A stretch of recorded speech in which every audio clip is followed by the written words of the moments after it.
All right, what's up, everyone? Welcome back to the channel. Damian Lillard finally got traded, and he's got Milwaukee Buck, much to the surprise of a lot of people, including me.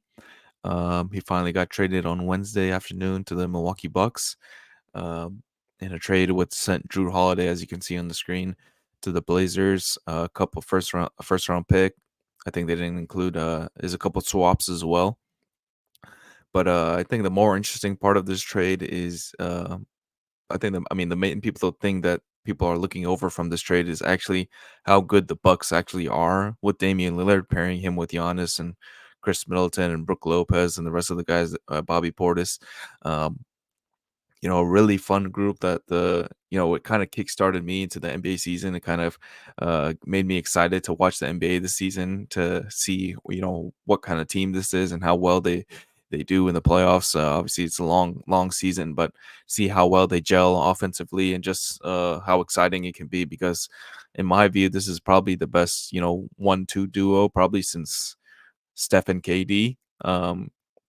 Obviously, you got to give mention to Jokic and Jamal Murray. Obviously, incredible duo in the playoffs last season, and throughout the last couple of regular seasons. Obviously, LeBron and AD, but this could be the next one up that potentially wins a championship for another championship for the Milwaukee Bucks.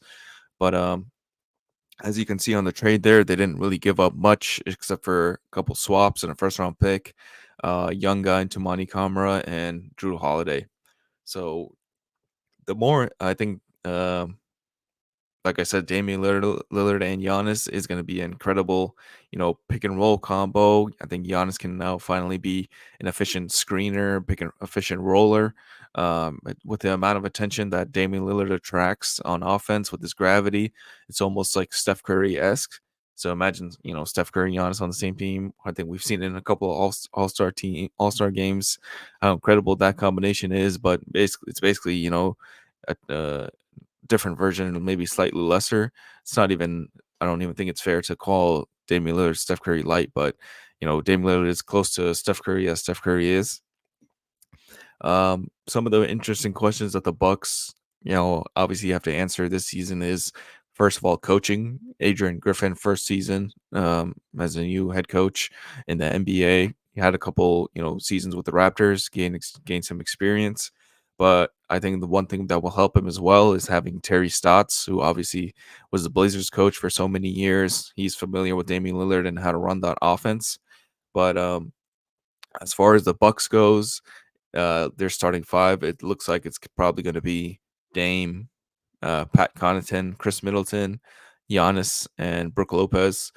Maybe they go big and put Middleton at the two, maybe Portis at the three, but I think that would be their best. That would be their best lineup right now.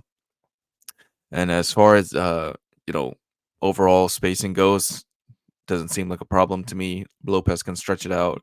Giannis is pretty much the only guy that can't consistently shoot threes, although he's been you know shooting more of them. Maybe not that efficiently, but he's been shooting more of them.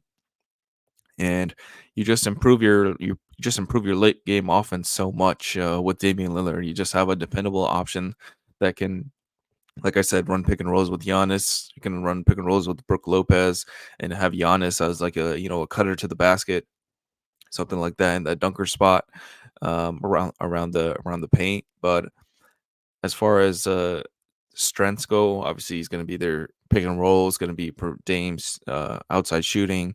I think it's also underrated how good of a playmaker Dame is. He out of that pick and roll. He can spot the weak side corner. He can spot the big man running, especially if it's a trap on Damian Lillard. The big man's gonna be eating, especially if that's Giannis. That'll be interesting to see how teams guard them on defense, because you can't, if you switch, you're gonna switch a big onto Dame and you're gonna switch a small guy onto Giannis. So switching doesn't seem like the best option there.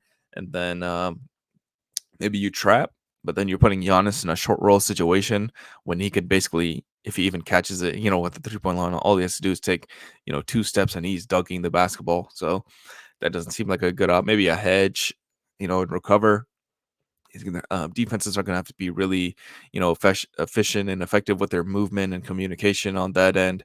Um, However, the main weakness, like I think most people are pointing out, is the defensive side for Milwaukee. But it is kind of weird to say that when you have like two all defensive type of players with Giannis and Brook Lopez. Obviously, Brook Lopez gets criticized for dropping in the paint so much, but you know, I feel like their offense is going to be efficient enough to still keep doing that. Um, Obviously, Giannis is probably one of the best off-ball defenders in the NBA. Probably the last couple of years with Drew Holiday on ball, but I feel like maybe Giannis maybe takes a more leadership role on that end in terms of I've got to guard the best guys because I've got to save, Lillard's legs, and I'm the younger superstar, so I've got to save Lillard legs on that end. And Middleton is still solid defensively. We seen him a couple years ago being, almost in that superstar level, top 25 player level. I hope that he can get back to that, just because it will make the season even more fun. But let's see. I think they have a depth chart that they posted. Yeah. So yeah, Portis as a backup five. That's a good option as well if you want to go small. Um, Hopefully he can. He's been shooting some corner threes as well the last couple of years, but hopefully he can be more efficient on that end as well. But what was I saying? Defensively, like I said, Giannis is gonna have to step up. Luke Lopez probably have to step up a little bit from his crazy drop, but we haven't really seen Dame on a serious team like this in a long time. I remember they went to a conference finals against the Warriors, which they got smoked, I think, with the Blazers. But yeah, this is like the real first like serious team that Damian Lillard has been on that's expected to reach the finals and obviously compete for a championship. So it's going to be interesting to see how much effort he gives on that end as well, because last couple of years I think have spoiled some people's view in terms of how maybe he's not giving as 100% effort on defense, because he basically had almost like 75% usage. I'm obviously exaggerating a bit, but he had the ball all the time on offense, so he's got to save his legs um, for the offensive side of the ball and just creating everything for the Blazers team, especially the last couple of years without CJ. But Beasley's obviously inconsistent shooter, like as we saw with the Lakers. If he can just get hot, that would obviously help. I think it's Jackson Jr. from UConn, Andre Jackson Jr. He's actually a good athletic guard that can potentially play defense, play that too a little bit, especially if his shot is coming around.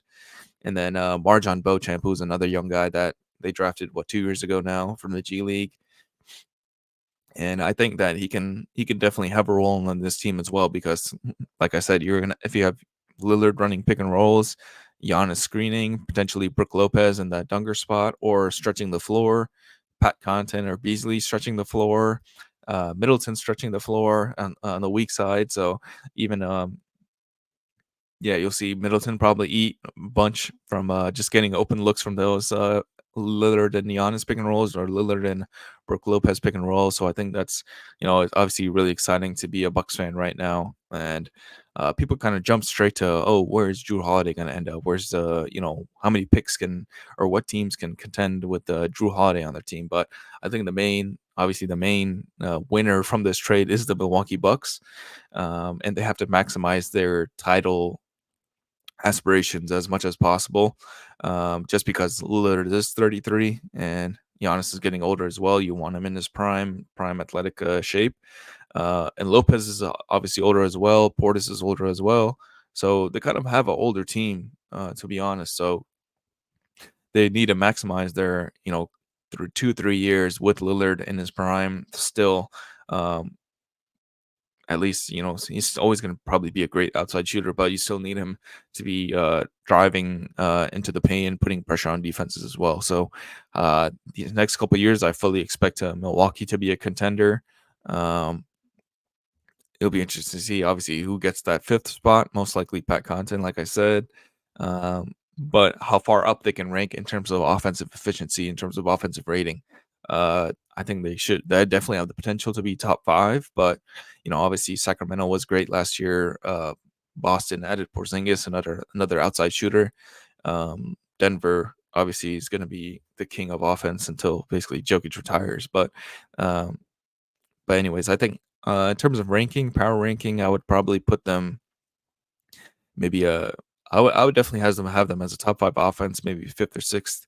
But in terms of overall ranking, I would probably still put Denver at that one spot. That's a really interesting matchup now. Obviously, Lillard and Murray, that's a good, point guard matchup. Shooting guard, they're both a little bit weak in terms of not weak, but I think Denver has the advantage there with KCP over Connaughton, just because he's a little bit more uh, reliable 3-point shooter and defender. He's probably better than Connaughton at both of those, but Connaughton can definitely get hot as well. We saw that last a couple of years ago in the playoffs, especially against Boston. I feel like he always goes off against Boston, but um, yeah, I mean, he was part of that championship winning team and played a big part of that as well. So he can be effective as well. Middleton against Michael Porter Jr. You know, Denver got a little bit lucky with their health last season. Michael Porter Jr. was pretty healthy throughout the playoffs. Um, Now Milwaukee kind of needs that same luck in terms of Chris Middleton, because he missed the Heat series, and it's kind of funny that the loser of that Heat Buck series ended up getting Dame. You know, maybe if the Heat lose that series, maybe they push harder for Dame, and they don't value maybe like Caleb Martin as high as they would if they had lost that series, and they don't end up making a run to the finals. But anyways, yeah, going back to their matchup with the Nuggets, power forward Giannis against Aaron Gordon, another physical tough matchup for Aaron Gordon, but Giannis is going to have to work as well because Aaron Gordon is a pretty active player and always has great chemistry with Jokic in terms of lobs and cuts and all that. So, and then Jokic versus Lopez. Lopez is probably one of the better options, I think, for Nikola Jokic in terms of defending him. Defending his post ups especially, but I'm sure there's footage of Jokic bullying Brook Lopez as well in the paint. But Lopez isn't the worst option to have on him, and he can rotate with Giannis as well in terms of maybe put Bobby Portis on Aaron Gordon and put Giannis on Jokic for a couple plays and see how that works. But yeah, that's a great matchup, I think, for the potentially for a finals matchup. Not Heat, Denver Nuggets versus Milwaukee Bucks. But going to the Phoenix side of things, they obviously decided to. It's kind of a separate trade. They kind of just decided to not separate, but they wanted to get rid of DeAndre Ayton, and that was obviously it was obvious from the trade that they made, because the trade that they made probably could have happened later on in the season. They could have waited it out, but I think Frank Vogel and who was it, James Jones, the GM, they kind of probably decided that it's probably better to just leave it now, to just get rid of it now, make the change for Frank Vogel, get a new starting five together, with Beal, as it is on the screen, with Booker, Beal, Okogie, Durant, and Nurkic. Get that starting five get together, get some chemistry together, which is obviously going to be really important. You kind of saw how Phoenix was. They lacked in some areas, and they were incredible in some areas. Obviously, with Booker and Durant, they were shooting lights out in the playoffs, and they took 2 games off the Nuggets, and that was obviously with minimal chemistry, with Durant getting injured pretty much a couple days after the trade or a week after the trade. So he really didn't play much regular season basketball at all with the Suns. So yeah,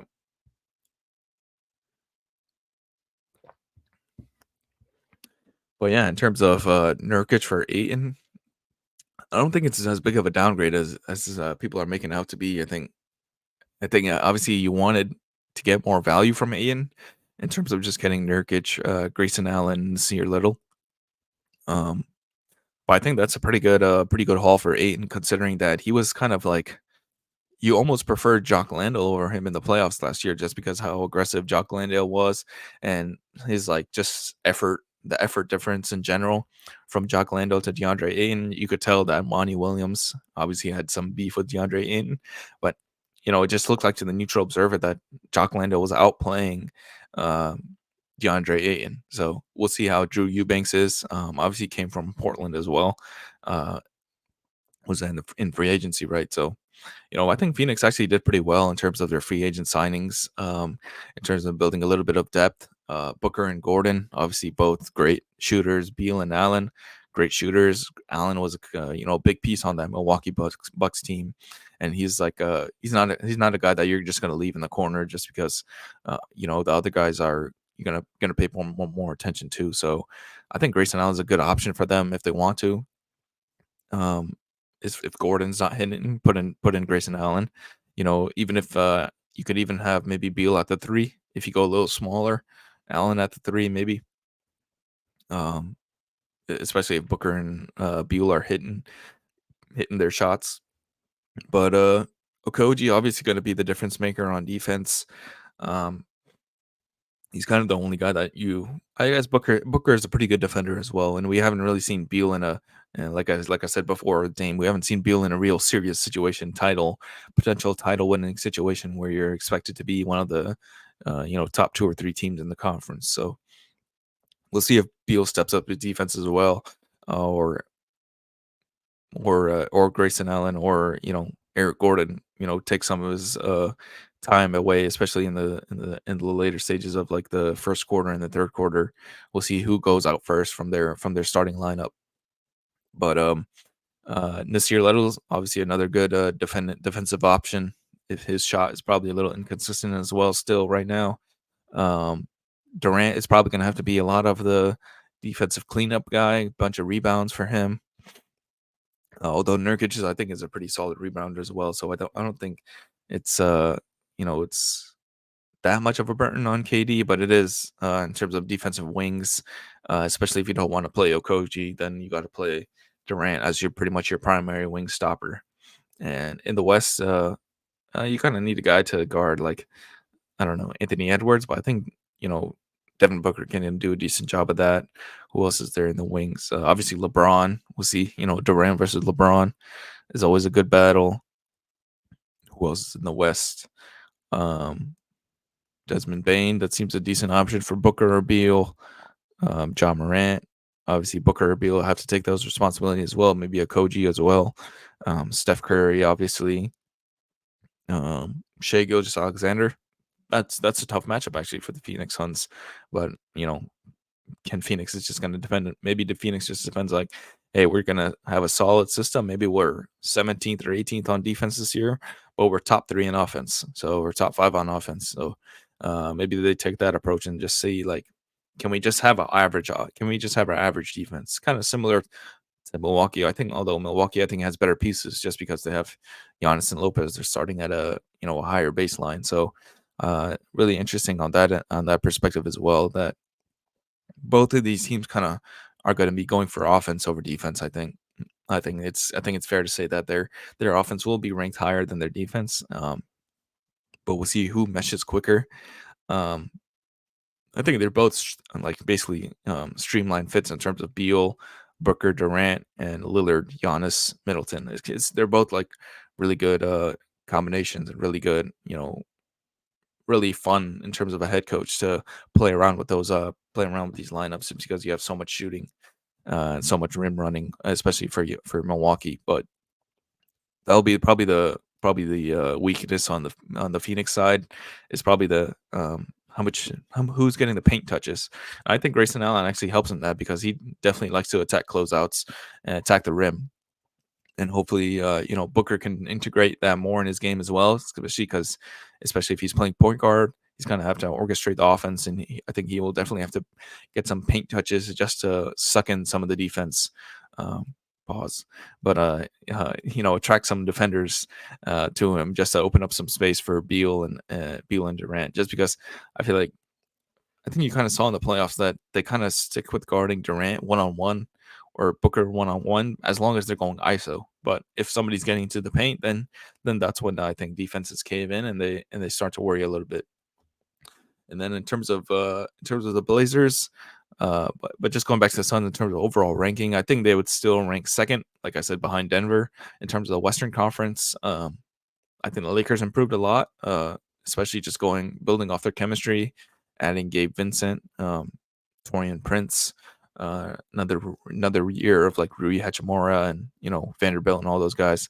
Um, Hopefully D'Angelo Russell can step up, but anyways, that's a good. I think feel like that's a good top three in the West is L.A. Sorry, Denver, Phoenix, and L.A. I feel like that's a pretty solid top three, and then maybe I would probably say like Golden State and Sacramento are like the 4 or 5 in terms of that ranking. But and then the Blazers depth chart, like the guy says, just shrug your shoulders for now, just because Drew Holiday is obviously going to be the main trade target, I think, for a lot of teams, even probably more so than James Harden, just because he's a little bit more dependable on both sides of the ball.